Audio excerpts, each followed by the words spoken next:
everyone, today we are going to start chapter 1 of class 12 psychology, that is variation in psychological attributes. First of all, I would like all of you to imagine a situation where everything that surrounds you turns into one color. Like it can be green, it can be blue, it can be orange, but everything that surrounds you turns into that one specific color. Are you going to like that surrounding? Definitely, most of you will say no. The same thing applies to individuals as well. If everyone around us are as same as we are, means they are of same behavioral patterns, they are of same height, same color, same body type, are we going to like their surrounding? Again, most of us will say no, because we like change, we like variation, and variation is a fact of nature. It adds beauty to the environment. As individual, we differ from other person based upon our physical characteristics, like it can be our height, weight, our skin texture, our hair color, and so on. And also based upon our psychological traits, like some may be introverts, some may be extroverts, some may be dominant, some may be aggressive, some may be calm, some may be emotionally stable, and so on. Now here comes the term individual differences. It refers to the distinctiveness and the variation among individual characteristics and behavioral pattern. We have to remember no two individuals are going to be same. There are going to be variation between two people, right? The next topic is about situationism. Now, from psychologist point of view, they believe that the situations and the circumstances in which individual is placed that affect their behavior or that influence their behavior. Suppose if a person has aggressive tendency or they have that aggressive trait in them, they won't argue with their boss because in the back of the mind definitely they love their job, and if they are going to argue, which will be quite similar based upon their trait that they have, but because of the situation where they know that if they are going to show that character or that trait to the other person, they are going to be lost. So here we can see how the situations or the circumstances in which the person is placed is affecting their behavior. Let's know more about psychological attributes. Psychological attributes, they are the primary qualities of an individual which can be assessed or measured. Now, assessment is the first step of understanding the psychological attribute. Assessment is the measurement of those attitudes, their evaluation, and they often use multiple methods and certain standard of comparison. Now, why they are using multiple methods? Definitely to get authentic result as conclusion or as a result of that measurement. There are two types of assessment. First is formal assessment, which is objective, standardized, and organized stuff. Like you can't alter it, you can't put up your own interpretation. Suppose there is a questionnaire, there is a test you want to conduct, you are bound to follow the procedure of it. You can't alter the procedure. You are bound to follow the norms to get the answer, right? Whereas in informal assessment, it varies from case to case and it is open to subjective interpretation. So if there is a psychologist, so their interpretation of client's problem is definitely going to be different from another psychologist's interpretation, right? So here it varies from case to case. An example can be observation, oral presentations, and so on. Psychological assessment is a systematic testing procedure to evaluate the abilities, the behavior, and personal qualities. Now let's talk about some important psychological attribute. First is intelligence. Now whenever I say the word intelligence from a layman's perspective, what do you imagine of? You imagine some mathematical problem, you imagine Albert Einstein, you imagine JEE Main and advanced questions. Now for your kind information, your intelligence doesn't only include your computational or numerical skills, it is more than that. In actual terms, intelligence is the global capacity to understand the world, to think rationally, and use the available resources to tackle the challenges. Now, the intelligence test help us to know about person's general cognitive competence or cognitive ability, including profit from schooling. Okay. So apart from that, we have to remember that the scores of the intelligence test doesn't guarantee success in life. We shouldn't judge a person based upon what kind of result they have in intelligence test. The next psychological attribute is interest. Now, interest refers to individual preference to engage in one or more specific activities apart from others. Now, for students, knowing about their interest can help them to choose that course, that subject, or that stream which they can comfortably take up in their future and they can perform well. Now, having knowledge of our interests can definitely help us in making choices that can help in your life satisfaction and also increasing your performance in jobs. The next is about the personality. Now, whenever I say the word personality, from a layman's perspective, what you expect, that you try to judge a person's personality from the way they look. If the person is wearing some branded clothes and they're looking stylish, then you say that okay, the person is having charming personality. Now, it is actually a very wrong interpretation and understanding of personality. In general terms, personality refers to those enduring qualities or characteristics of the person that makes the person unique from others. Now, personality test helps the psychologist to know about the person or know about their behavior more insightfully and can help them to predict their behavior in future.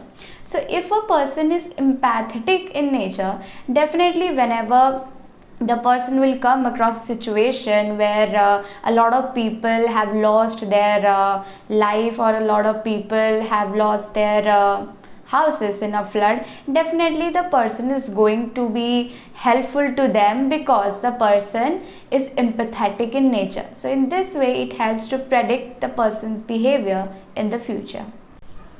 The last psychological attribute is value. Now, value is not an extreme philosophical term. It can be simple as well. Like if you value waking up early in the morning, definitely you are always going to try to do your important works in morning. And if you are going to value to respect your teachers and your elders, definitely at that moment you are going to have a safe distance from those groups who try to irritate the teacher or mock them. Now, it can also be at an extreme stage. For example, your Mahatma Gandhi, and for him the dominant value is definitely your non-violence. For Jawaharlal Nehru, here the dominant value will be socialism. So in this way you can see while assessing the value, you will get a understanding about what are those enduring belief in those person which shapes the ideal mode of behavior. Next topic is about your assessment method.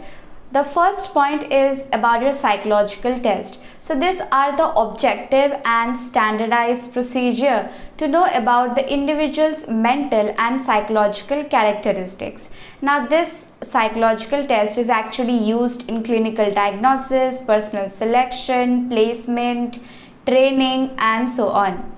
Now, the next term is your interview. Now, in simple terms, interview means seeking information in one-to-one basis, right? So example can be whenever a counselor interacts with their client to get a better understanding of their problem, and it can be when a journalist try to interview the guest on their shows.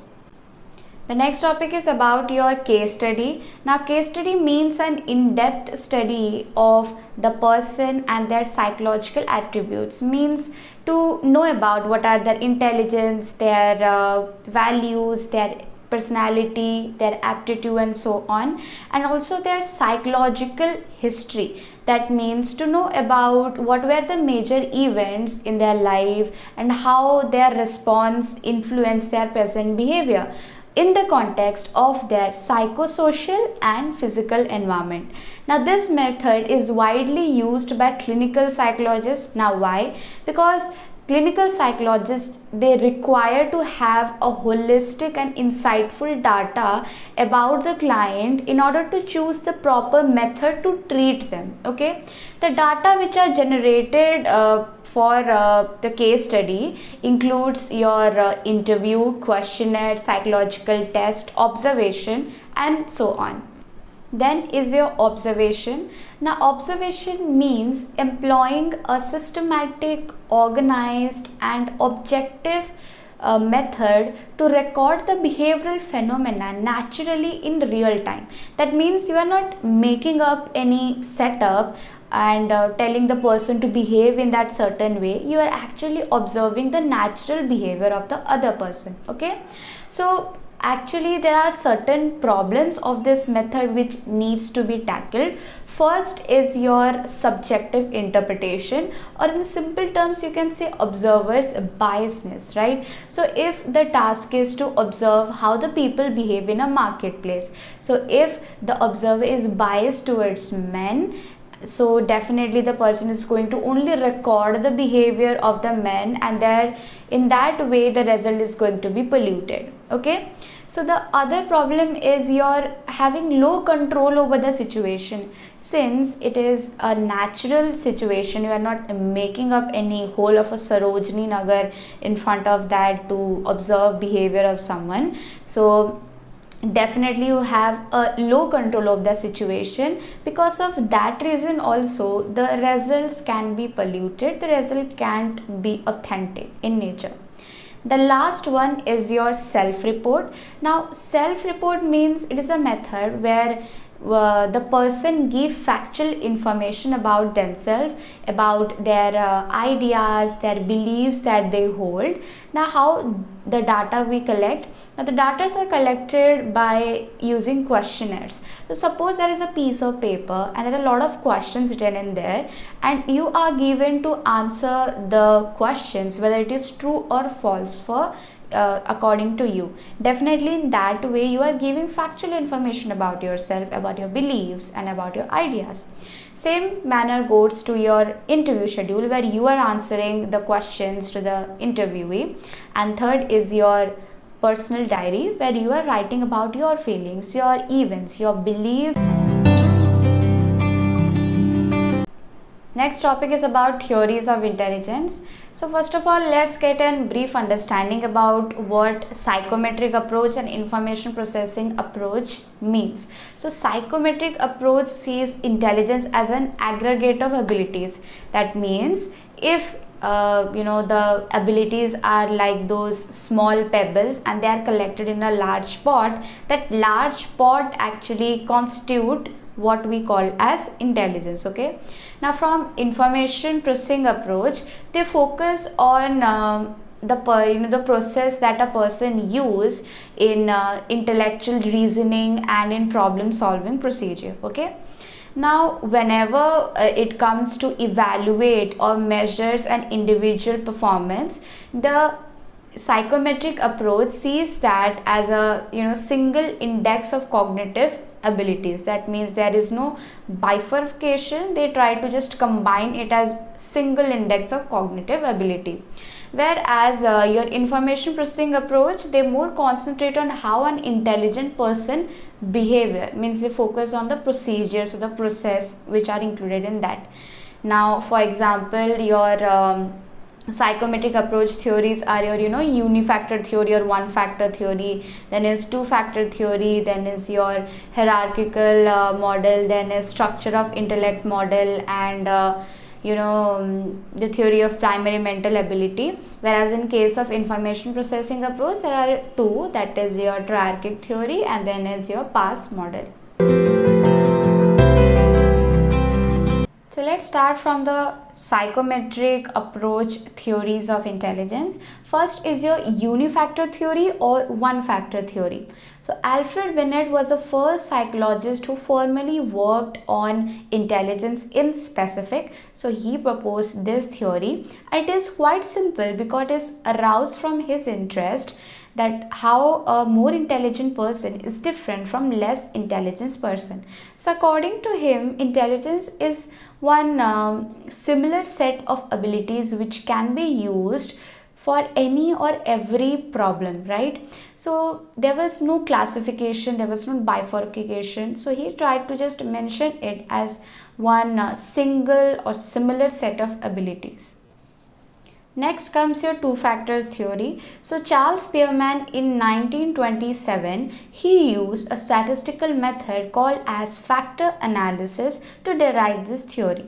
So according to this theory, the intelligence consists of two factors. First is G factor or general factor, and second is S factor or specific factors. Okay, so G factors are actually those mental operations which are quite primary and common to all, like it can be simple learning, writing, and doing simple mathematic problems in that. Now the other one is it consists of a specific abilities which allow a person to excel in their respective domain. So example can be a mathematician, a neuroscientist, a psychologist, means they have that specific abilities which help them to be the top performer or be to they excel in their respective domain. The next theory is theory of primary mental abilities. Louis Thurston, he have proposed this theory. According to him, intelligence actually consists of 7 primary mental abilities. So first is your verbal comprehension, that means knowing about the meanings of the words, their concepts and ideas. Then comes your spatial relation, that is visualizing different forms and patterns. Then comes your numerical ability, that means to having speed and accuracy in your computational and numerical skills. Then comes your perpetual speed, that is having speed in perceiving details of something. Then comes your memory, that means accuracy in recalling the information.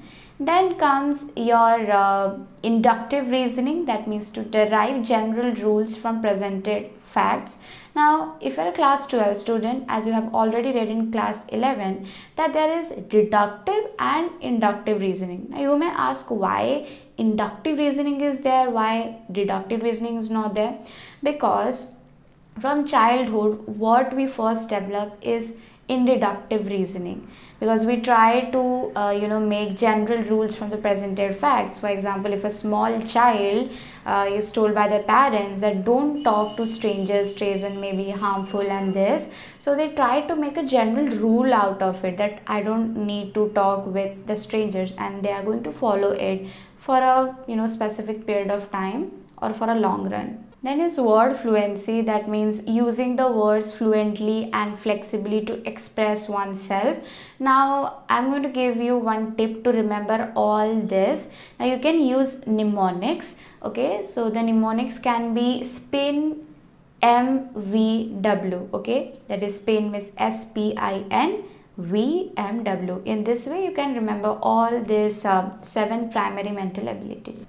Then comes your hierarchical model of intelligence. So Arthur Jensen, he have proposed this theory. According to him, intelligence actually consists of 2 levels. So try to imagine an image of stair where the first level is your associative learning or level 1, where input is actually equal to output. For example, whenever your teacher told you to try to remember the poem, and the next day you come and try to recite it in the morning assembly. So you did that and try to recite the poem as it is. So here the input is actually equal to the output. There is no change at all. Okay, the same line, the same words is okay. Then comes to the second level, which is your cognitive competence. Here when the input is there, you try to transform it into some productive output. For example, you try to do a research about psychology psychological disorders. So in that topic you try to find out about some unknown psychological diseases or psychological disorders. You try to find different diagnoses, different symptoms. So here you try to get some productive output from the input. Okay, so here it is an example of your second level. Then comes your structure of intellect model. J.P. Guilford, he had proposed this theory. So according to him, intelligence consists of three dimensions. First is your content, then is operation, and then is product. Now content refers to the nature of the information which is presented on and on which the operation works. It can be visual, it can be auditory, it can be semantic, it can be symbolic, it can be behavioral. Okay, the second one is your operation. Now operation refers to what the respondent does, means what kind of process they use. Like it include your cognition, memory retention, it can be evaluation and other process. The third is your product, which refers to the form in which the information is processed. It can be in units, it can be in classes, it can be in relations, and so on. So for example, let's take a very simple one. Okay, so if your mom asked you that are you feeling hungry and you want to have some food, so here definitely this is an auditory version. Okay, you listened it, right? So here your content will be in the form of auditory. The operation can be your memory retention, that you are try to remember that okay, since morning I have not eaten something and I'm really feeling hungry, right? The third one can be your product, where you actually try to answer your mom by saying yes or no. So since it is a very simple answer to the stimulus, so it can be in units. Okay, so it can be in units. If it's a little bit longer, it can be in your classes or relation. So in this way it is the example of your Guilford theory. Then comes the most important theory of psychometric approach, that is theory of multiple intelligence. Howard Gardner, he had proposed this theory. According to him, intelligence is actually not a single entity. It consists of a lot of distinct types of it, and they are independent of each other. So there are 8 multiple intelligence.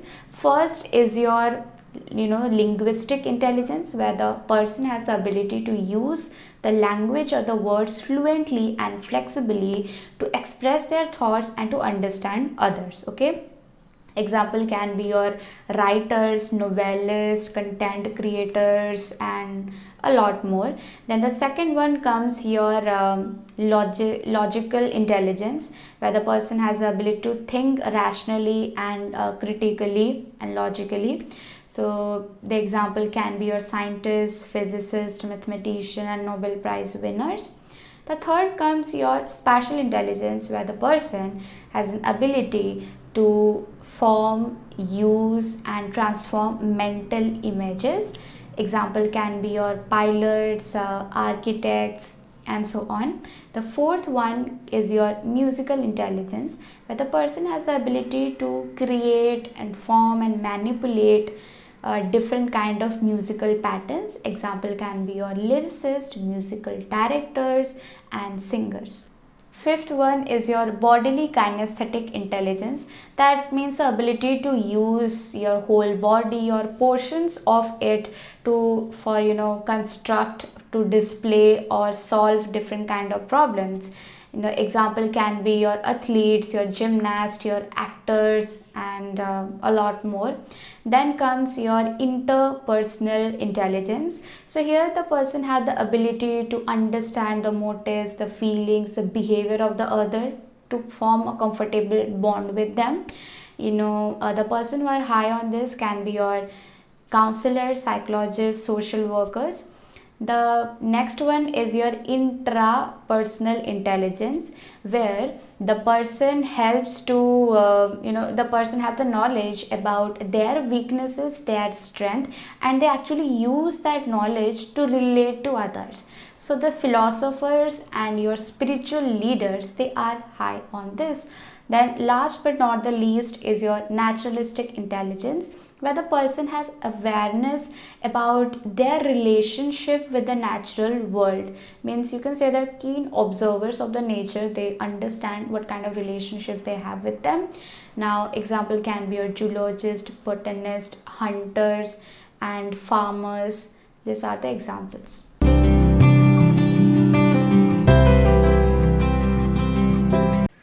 Then comes your triarchic theory of intelligence. So Robert Sternberg in 1985 he have proposed this theory. According to him, intelligence consists of three types. First is your componential intelligence, then is your experiential intelligence, and third is contextual intelligence. First, in componential intelligence, you can say it as analytical intelligence, because in this you actually analyze the information to solve the problem. Now under that there are three components. First is your knowledge acquisition, where you try to learn ways of doing things, the ways how you can do that particular task. The second is meta component, means you try to plan and figure it out what you should do and what you should avoid. And the last one is performance, where you actually do the thing, okay, you actually perform that task. Example can be like if you are a UPSC aspirant and you want to prepare it at an early stage. So if it is your aim, then knowledge acquisition will be to find the ways that how you can actually prepare that, like to figure out whether do you require any kind of coaching or not, which are the areas you will face any problem, what are the book list, how will you prepare, and what kind of approach should be there. So it can be knowledge acquisition. In meta component can be like to find out, to actually plan your schedule, that this time I'm going to devote directly to prepare for my exam, and this time for recreation, this time for studying and all. And the last one is your performance, means finally after preparing a lot you finally sat for the exam, that is you actually did the task. Then is your experiential intelligence, which is also called as creative intelligence. Here the person tries to get an understanding of their past experience and use that creatively to solve the problems. And the last one is your contextual intelligence, which can be also called as practical intelligence, where the person has the ability to deal with the demands of the environment on daily basis. Means these are the person who are quite successful in tackling the daily hustles, right? So the people who are high on this, they are also called as your street smartness or business sense.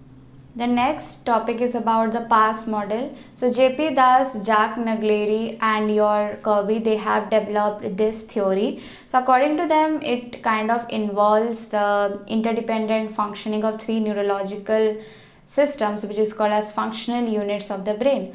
So first is about your attention. So definitely attention and arousal, it enables a person to process or attend to the information properly, and arousal refers to the stimulus which provoke the organism to give response for it, okay. Then comes that optimal amount of arousal forces our attention towards the relevant aspect of the problem, okay.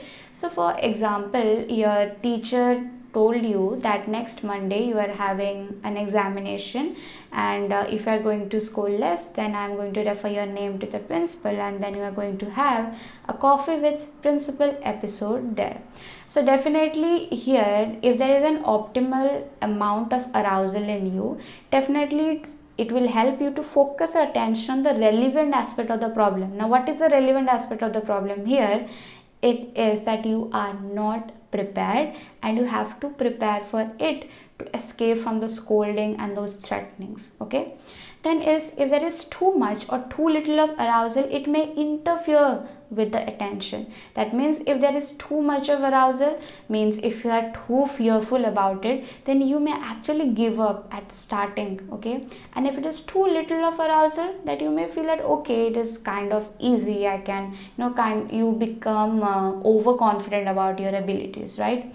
The third thing is your arousal forces your attention towards reading, writing, and revising the content of the chapter so that you won't face those ultimate threatenings of your teachers. Okay, then comes your simultaneous processing. So here when we try to read about different concepts, we try to integrate or form relationship between them for better understanding or comprehension. For example, you read about music, the concept of music, and you also read about the concept of individual performance. Now, for better understanding, you try to form relationship or integrate, you try to integrate between them, and later you find that actually music plays a role in individual performance, and individual performance also is related to music as well. So if a proper music is played, then the person's performance may increase, and if an inappropriate music or loud music is played, then the one's performance can also degrade.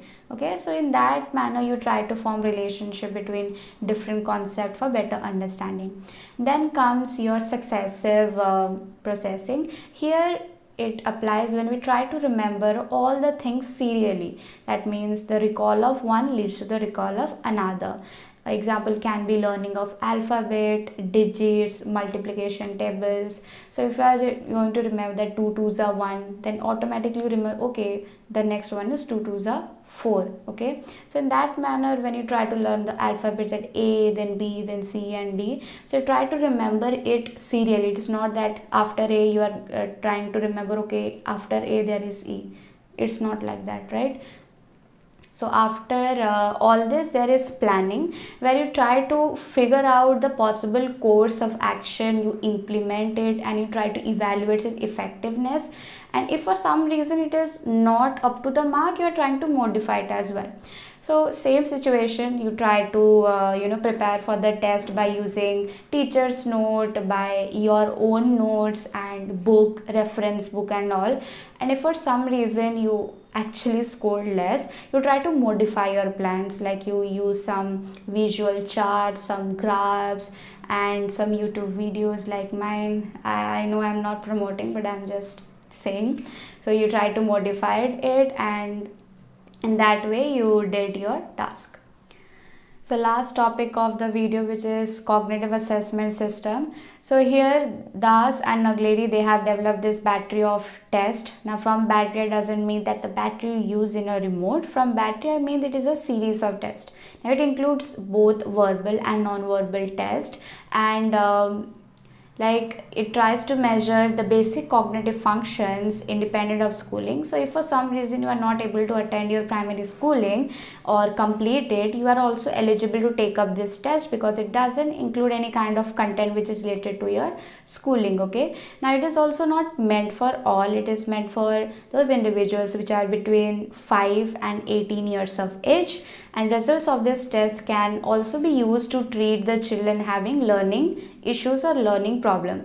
With this I want to end this video. I hope you liked my explanation. Please like this video, subscribe to my channel, hit the bell icon for latest notification, and if you have any kind of doubts regarding the topics, you can comment down below. I would love to clear it all.